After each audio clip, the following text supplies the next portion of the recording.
Do you wanna know?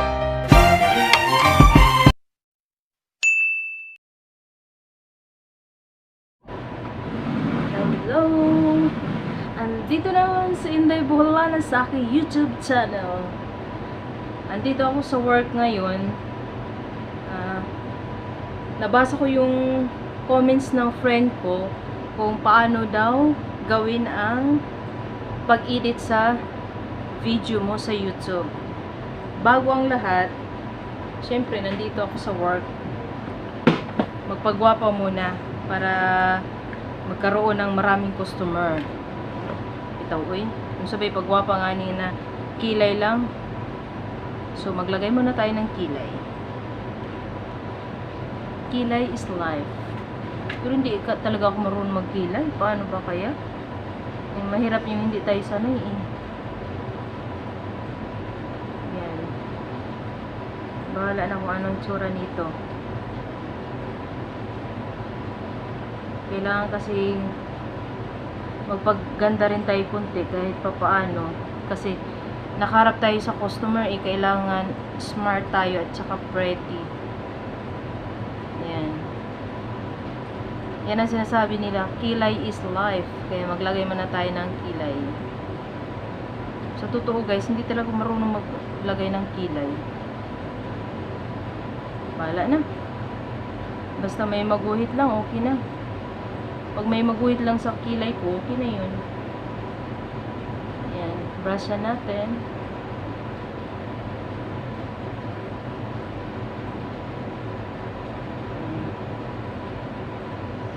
Habang hindi pa open yung store, kailangan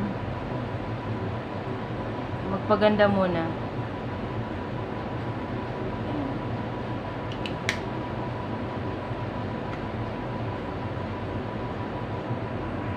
Ayan, maglagay tayo ng konting shade. Ayan guys, oh. Bigay ng pamangkin ko, si Mimi. Sa ibang bansa, warak-warak na. Maglagay tayo ng kunting ano sa mukha natin. Palamuti. Para kahit pa paano, gwapo ta gamay. Para daghang mudoong customer ba.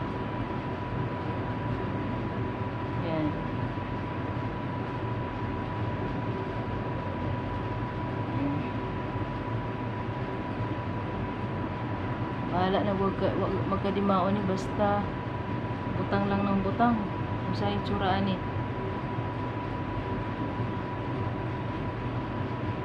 Yan.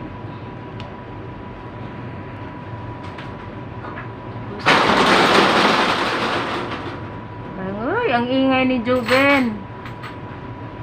Naabtan ako kabrig bukas sa roll up sa among kusinero.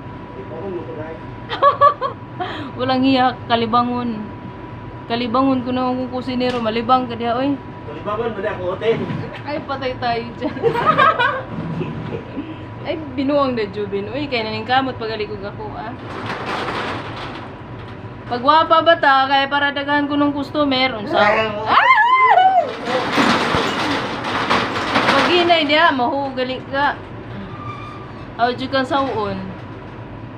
Tanawan ni saka na guys, oh, naninaog na. Pautog man. Magpagwapa lagi ta usa mo kuha customer kay ijawat ba? Ajawat niludjad ganyan. Ijawat nga di mo dagan atong customer kay basig na, bisaon na lang jud. Ay banha Jubin. Tapos, mora ni siya. Powder, piece powder. Di na kailangan mag-lipstick kasi yung lipstick di man makikita, uy. Kay may mask man. Di man pwede. Ayan. Ano lang kailangan? Kilay, tapos piece powder.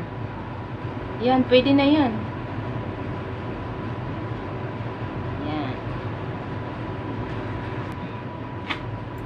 Kuha tayo ng asa lagi ka dai? ting hairnet. Ano sa mana? Dito sa ano ah. Dahil magulo yung buhok ko, kailangan talian kasi bawal bawal siya nakalugay. Kailangan nakatali. Kasi yung mga buhok mapunta sa pagkain. Kaya kailangan nakatali para maging neat siya tingnan. Ayan. Tali muna natin.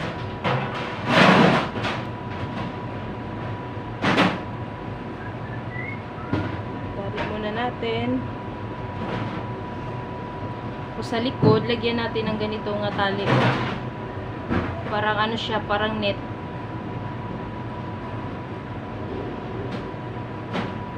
Sabay hairnet. Hairnet.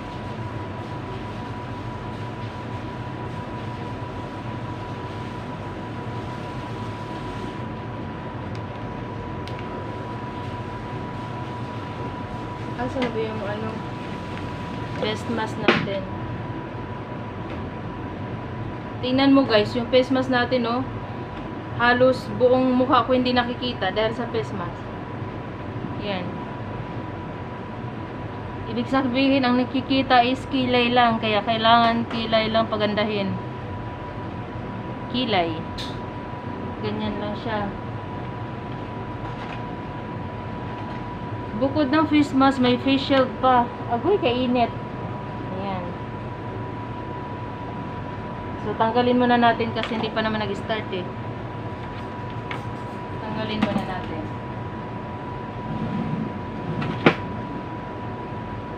So, yun na, naka-ready na ako. Ang first nating gagawin para magkaroon tayo ng editor, mag-download tayo ng Easy Market sa apps natin. Ang purpose kasi ng Easy Market, ano siya, tinatanggal yung kini. Sige ko lang bubuyaw-buyaw. Ay, ba Juby, naningkamot pagaligo. Buang. Mura daw kong buang. Ay, ba Juby, naningkamot pagaligo.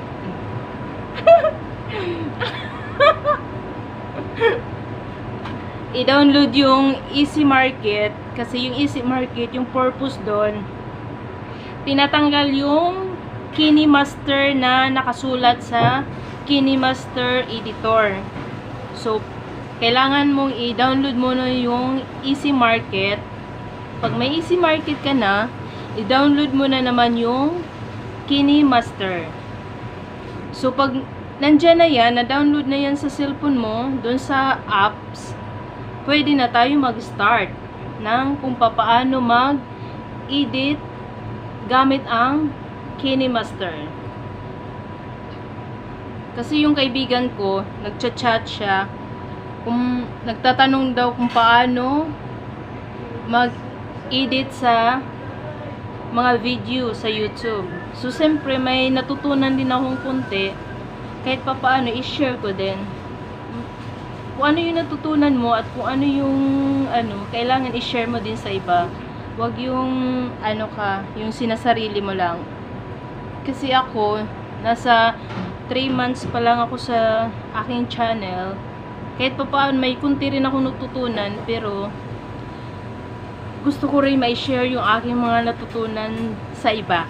Kahit napakasimple, hindi naman ako ganun ka galing, pero kailangan i-share ko din para at least makakatulong din sa iba na mga small YouTuber na kagaya ko.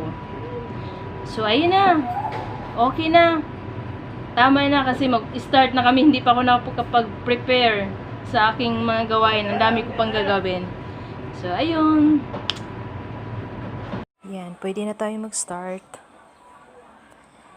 Hanapin natin yung KineMaster.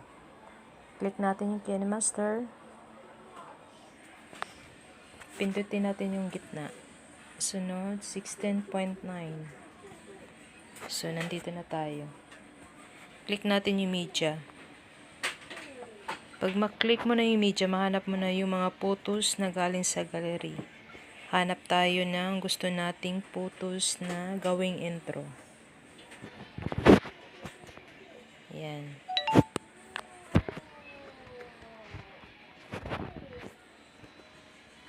So, ito na yung mga photos. So, sample, ito yung gusto ko. Yan, click ko yan. Click ko yan. Click. Tapos, ito. Tapos yan. Kahit ilang photos ang gusto mo, ilagay sa intro, pwede. Kayo na pong bahala. So, pag nandiyan na sa baba lahat, i-click natin yung check.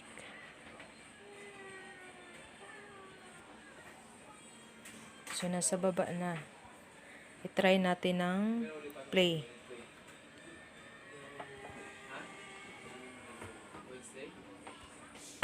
Yan, tumatakbo na siya.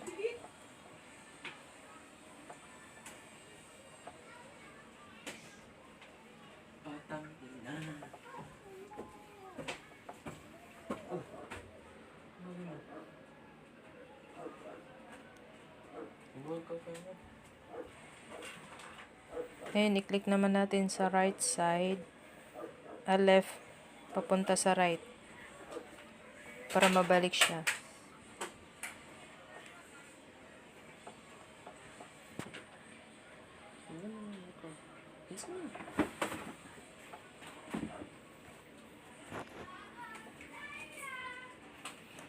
Sunod, maglagay tayo ng pangalan. Punta tayo sa layer. Punta tayo sa text. So, gusto ko ilagay ko yung aking pangalan. Inday.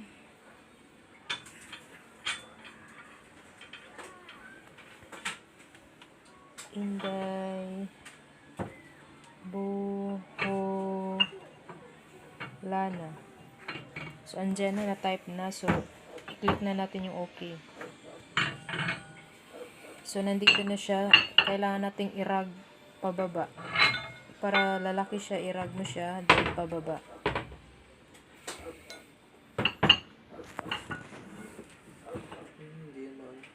Pag gusto mo palitan ng kulay, punta ka dito sa bilog. Click mo yung bilog. Pag nandyan na, mamili ka ng kulay yellow, green, kulay red, kulay blue, kulay white, kulay pink. Anong gusto mong kulay dyan? So, ako gusto ko ng yellow, green. Click ko. Tapos, click ko rin yung check. Ayan. Naging kulay yellow, green na siya. Tapos, para hindi siya mawala, i-click natin yung check. Yun, nandyan na siya. Ngayon, maglagay tayo ng sound. Punta tayo sa audio. Click natin. Mamili ka dyan sa audio mo kung anong gusto mong sound. Pwedeng mapagpilian. Sample lang sa akin. Kung gusto ko yung sounds na budots. Yan, click ko yung budots. Yan. Tapos, check.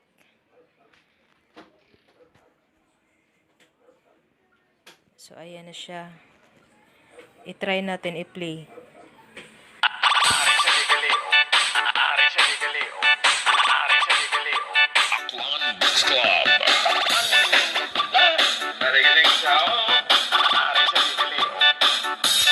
So, okay na. Putulan muna natin kasi medyo mahaba yung sound. Gamitin natin yung trim. Tapos, dito tayo pa right. Trim to right off. Yan sa gitna. Click mo yan. Yan, naputol na siya. So, i-okay na natin yung check. Tapos, lagyan natin ng text na please subscribe. Punta ka sa layer ulit. Click mo yung text. So, type ka ng please subscribe. Please subscribe. So, pag matapos mo na ng type, i-okay mo na. Yan. So, i-rag mo kunti para medyo maklaro. So, nandyan na siya. Pag gusto mo yung may kulay, punta ka dito sa right side na yung bilog. Click mo yan. maghanap ko uli ng gusto mong kulay, yellow, green, red, alin dyan. So, akin gusto ko yung red. So, nandyan na yung red. Pindutin mo yung check. So, nandyan na siya. Tapos, i-okay natin. Pindutin yung check. Okay na. So, ngayon, maglagay tayo ng bell button. Pindutin mo yung layer. Pagkatapos ng layer, pindutin mo yung overlay. Sa overlay, makita mo yung cursors. Click mo yan. Andiyan yung mga bill notification. Mamili ka lang dyan kung alin gusto mo. So, sa akin, sample ito yung nagustuhan ko. Mapunta na siya dito banda. Pag okay na yan, nandyan na. I-okay na yung check. Yan.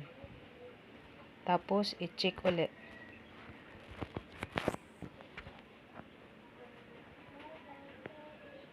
Ngayon, lagyan natin ng sound yung notification bell. Punta ka uli sa audio. Hanapin mo yung subscribe button notification. Click mo lang, tapos click mo yung add. Tapos i-check. So, try na natin. Try na natin i-play. Kung okay na, try natin.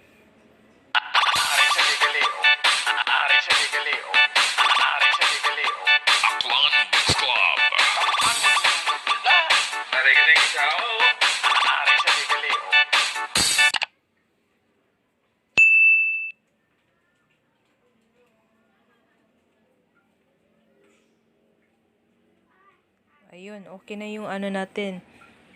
Intro.